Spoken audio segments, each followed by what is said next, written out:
Today, we're going to be taking a look at the Transformers Studio Series 86, or is it, I dropped it from the box, Soundwave and cassettes, because yes, the Soundwave comes with 3 cassettes, because they keep doing that with the leader guys. We have Laserbeak, Buzzsaw, and Ravage. Ironically, if you remember at the end of Legacy Evolution, they re-released that oh-so-coveted Walmart exclusive Soundwave, who turned into a cassette player after the Siege one, which was the mass release one, turned into a dropship, which, on brand, genuinely. They then proceeded to go, hey guys, guess what? Remember that one from like a year ago? Obsolete now because we're making a new one, and it's going to be better. Because that other one was a random retool that kind of took the shape of a boombox, but not really. I said a boombox instead of cassette player. I was thinking of Blaster. But this Soundwave is really great, honestly. Just looking at it, I do like the new take they're going with. I've said it in the Thundercracker review that while it is smooth looking, and that's kind of a little bit I don't mind it as much with him. He has a lot of color breakup, and that really helps his case as to looking very good. And by God, does he. Just looking at the figure, there isn't a ton of paint, but where there is, it's great. The play buttons up here on the chest, the head, the red stripes, the vents on the knees, all that good stuff. He literally is perfection, genuinely. No hollow spaces, as there shouldn't be because he is a leader, but he is relatively big. He is a big Voyager-sized guy, so at least there's that. And I mean, they do include the 3 Cassetticons, so I'll take it. I'm going to take it. You know what? He's a leader class. I'll give him it because he comes with the stuff. And he's relatively big, so we'll give it to him. As far as he goes, though, it's perfect. It is the perfect Soundwave. There's nothing I can say. The only thing I could maybe say is if you like the yellow eyes opposed to the red. I'm more of a red eye fan than the yellow eye, so this one's perfect. In my eyes, this is perfection. It is perfection, except for one small nitpick with the gun. Why is this way and not the other way? Almost any figure that comes with this gun that I own has it down. Why does this one go sideways? It's like the Megatron fusion cannon all over again.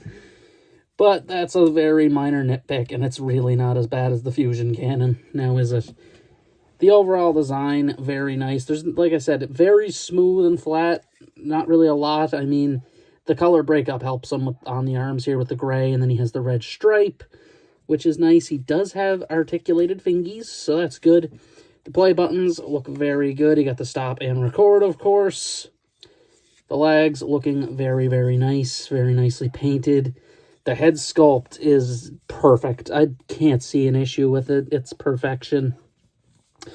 Like, just looking at this guy, it is pure Soundwave. There's nothing more I can say. It's just as good as it could ever be. Like, genuinely, it's amazing. It's genuinely a perfect robot mode. It's great. Now, I say this, but there is one small thing. So let's talk about the accessories, which there's going to be a little bit of because I'm lumping the Cassetticons in with this. So first and foremost, he has his generic 2 guns. We have his shoulder missile minigun. I don't know. I assume it's a missile launcher because of the red tips. Both of these can be stored on the back if you wish. There is peg holes on his backpack, which is accurate. Don't be mad at that backpack size because that is... It's supposed to be there. But you can store those there if you wish to make them even more plain. Now, the issue I have is the fact that he can't press the play button. He can't do it. Usually there is a way, but I can't get him to... Oh, wait a minute. No, there we go. I got it. I couldn't figure it out. I think it's because I didn't notice he had double jointed elbows till now. He can. I take it back. It's perfect. Anyway, as you see, big button up top opens up the chest. Now, he comes with 3 Cassetticons, 2 of which are the same. So let's talk about Laserbeak and Buzzsaw first. The only difference between these 2 is the fact that one's red and one's yellow. So ketchup and mustard. Now, Buzzsaw is the one that came with Toy Soundwave. I don't know if he actually ever shows up in the cartoon. I don't really remember seeing him. But Laserbeak is Laserbeak, and he is, in my opinion, the de facto one. He's the one that's always around. It's always Laserbeak all the time. And the cassette form does look good. Like I said, the paint apps are the exact same between these. The wings are the same. The colors, other than the paint on the main torso area, is the exact same. There's no difference. Everything's the same, including the backpack, which is a removable component, which, yes, it's technically accurate to G1. It also is 3 parts put together, and if you want to store it, well, the best way to do so is to remove these guns from Soundwave's back here.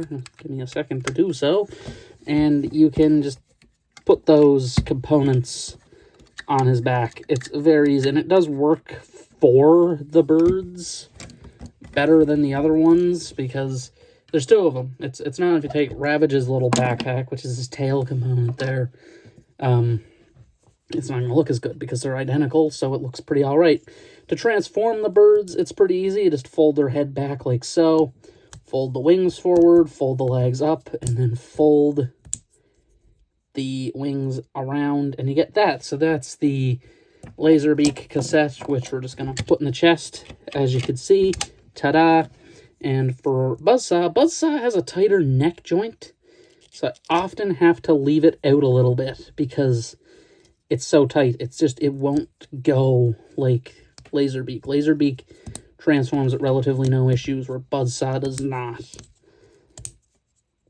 But there's Buzzsaw, which Laserbeak looks a little odd in there, but I think Buzzsaw looks pretty good, mostly because it continues the yellow from the border, I think.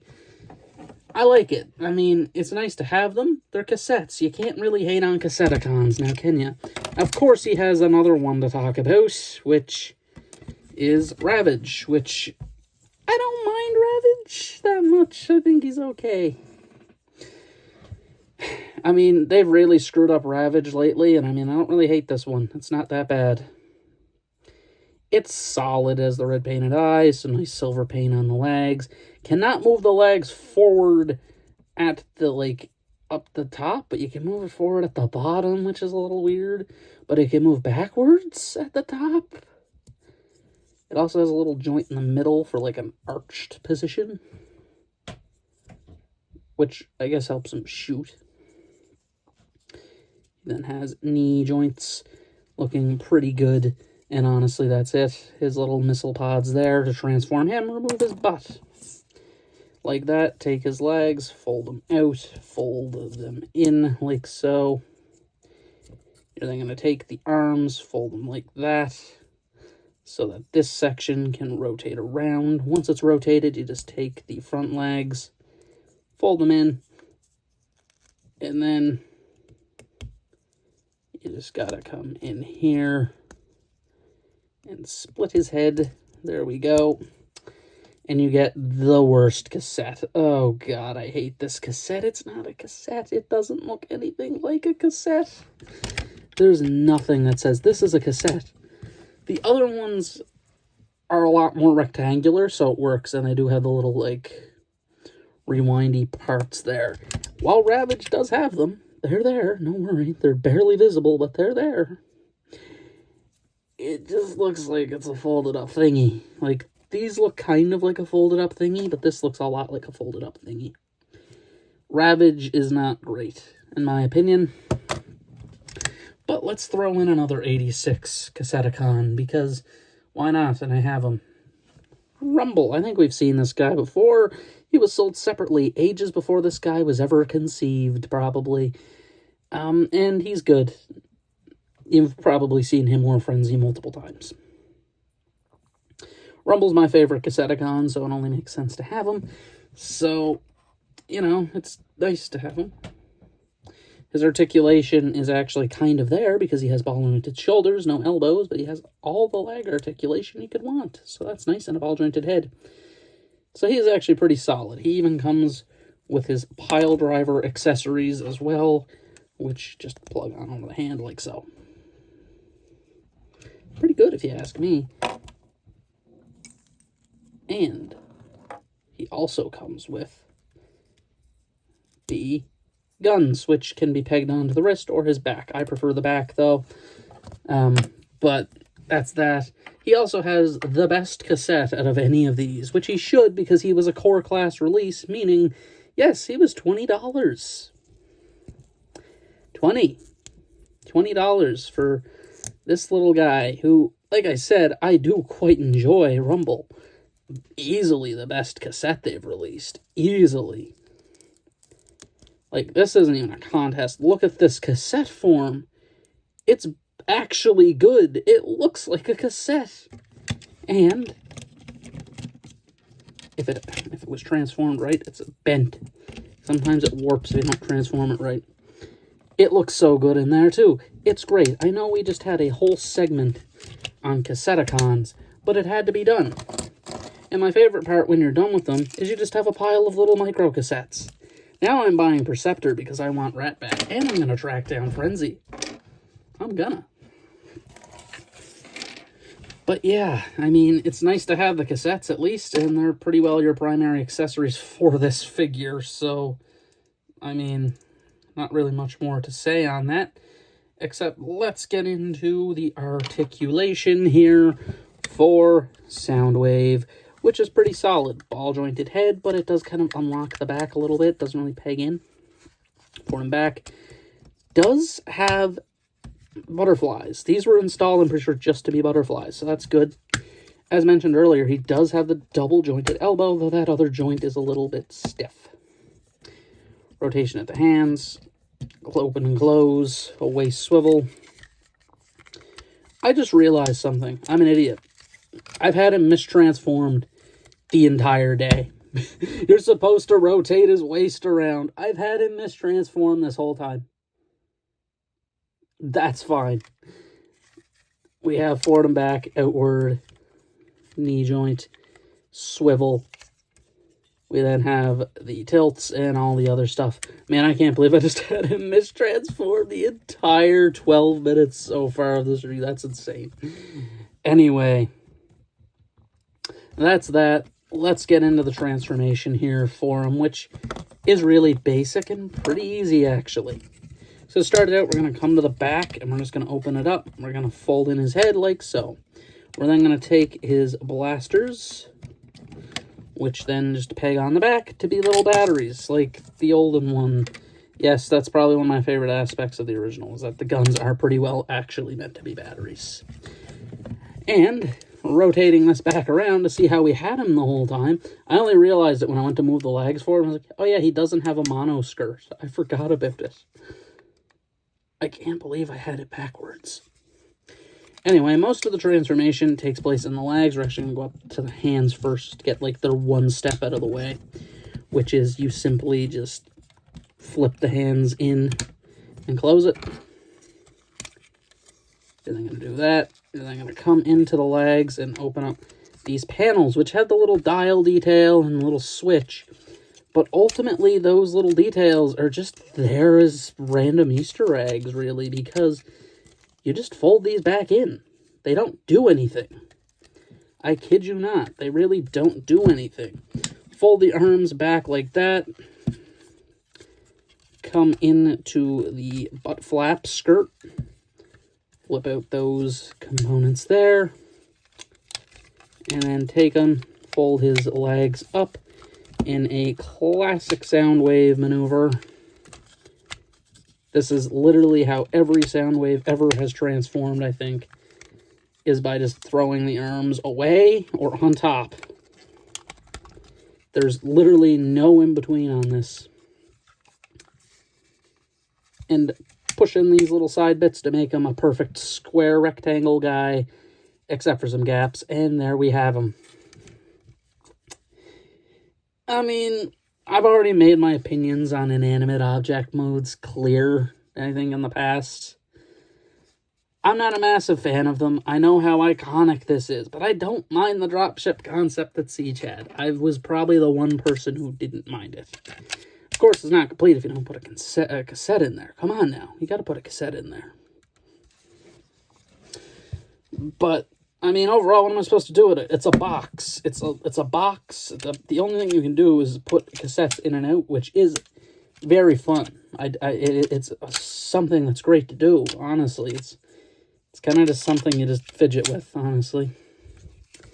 Around the back, it's not really great. The arms are just back there. His crotch is back there. It's a little bit iffy, but it's not as bad as the other ones. So, yeah, at least there's that.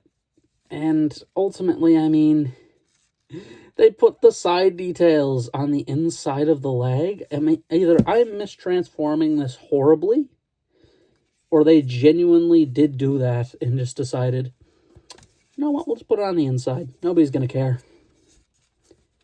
I mean, it's a nice form. It has, you know, it's exactly what it should be, which is a box that can put tapes in and out of.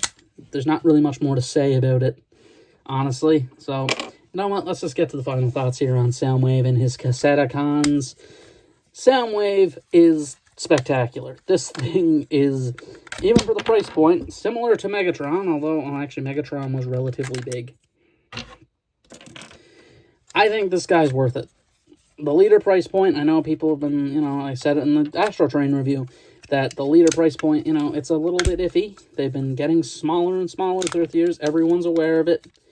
But, you know, now it's basically just a glorified Voyager class with some extra accessories, you know, and maybe some extra engineering here and there, which, of course, has become kind of an issue. This guy, while he is a little small compared to older leaders of old, I guess, he's still pretty big for a modern leader, so at least there's that. He's not bulky by any means, but he does have the extra cassettes to back him up. And unlike the other one, which if I own Siege Soundwave, so I know that that one's a little bit tiny compared to this guy. I did put them side by side to see. I didn't think really about comparing them because they are kind of two different versions, and they very much are. Like, there's pretty massive difference, honestly, in, like, detailing and everything about it. One's trying to be its own thing, while the other's being wholly G1, you know, like, that's my thing. Siege Soundwave is very different to this guy. I actually forgot a step. This is the step I always forget, besides rotating the waist around, is opening the legs, and you gotta puff out the knees. Always forget about it. It's such an easy step to miss, in my opinion. But this guy is an easy 5 out of 5. He really is. He's perfect. He is perfection. Genuine perfection. Now, the cassettes, I don't hate the cassettes. I think the cassettes are a fun time. I don't have any issues with them. I actually forgot to show a feature, but I'm sure there was a picture at the beginning of the video showing the feature with the arm that you could sit Laserbeak or Buzzsaw on the arm. I'm positive I'm going to put that in there. There's no way I don't. That's one of the iconic things. Just in case I don't, though, I will do this whole thing here. You just take either Laserbeak or Buzzsaw, and you can sit on that peg on the arm, and you get that. That's a great thing to have, too. It's great. I like that a lot. Now, overall, can't recommend enough. He sold out quick. It's Soundwave. See, that's kind of the issue, right? This is Soundwave we're talking about. We're not talking about some of the other 86 guys. We're not talking about one of those other random guys. We're talking about one of the flagship players in the Transformers franchise. This isn't just a bot. This is one of the Decepticons. It's kind of hard not to have Soundwave. He is one of the core 3 Decepticons. I usually say core 4 because I kind of count Shockwave, but he is legitimately one of the core guys that if you don't have him, what are you doing? It's kind of hard not to. It's like having Megatron but no Starscream. It's kind of hard to do that, isn't it? But overall, I mean, I cannot recommend this one enough. I love it. I love the little cassettes it comes with. And honestly, if you do have Rumble and Frenzy, I mean, yeah, this is the way to put them, because they were the 86 figures, I guess, where the other Soundwave wasn't. So it only makes sense. But ultimately speaking, 5 out of 5, without question. And that's really all I got to say about it, is the perfect figure for a Chug Soundwave. But But that is it for my review of Studio Series 86 Soundwave. It's been Elite signing.